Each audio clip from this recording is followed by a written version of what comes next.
Looking at her sent chills up my back, and that was before she sat up on her stool and opened her mouth. A green mist poured from the mummy's mouth, coiling over the floor in thick tendrils, hissing like 20,000 snakes. Stumbled over myself trying to get to the trap door, but it slammed shut. Inside my head, I heard a voice slithering in one ear and coiling around my brain. I am the spirit of Delphi, speaker of the prophecies of Phoebus Apollo, slayer of the mighty Python. Approach, seeker, and ask.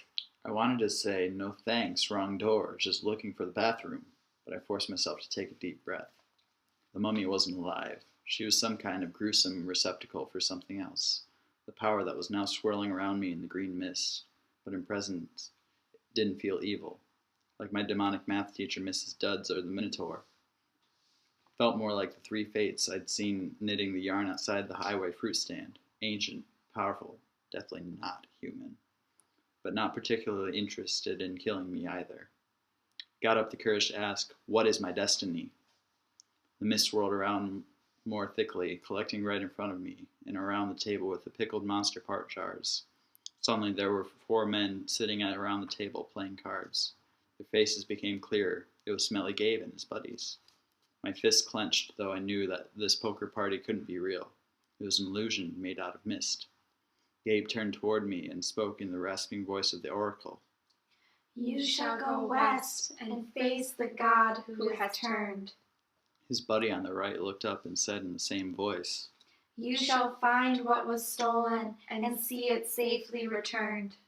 The guy on the left threw in 2 poker chips, then said, You shall be betrayed by one who calls you a friend. Finally, Eddie, our building super, delivered the worst line of all. And you shall fail to save what matters most in the end. The figures began to dissolve. At first I was too stunned to say anything, but as the mist retreated, coiling into a huge green serpent, slithering back into the mouth of the mummy, I cried, Wait! What do you mean? What friend? What will I fail to save?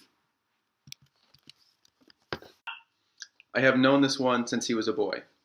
His father was known by the name of Ecgtheow, to whom Hrethel of the Yates gave in marriage his only daughter. His son has now boldly come here to seek out a faithful friend. It is said among many seafaring men who have taken treasures to the Yates as gifts for thanks to that people, that this one has won fame in fighting, with 30 men's might in the grip of his hand.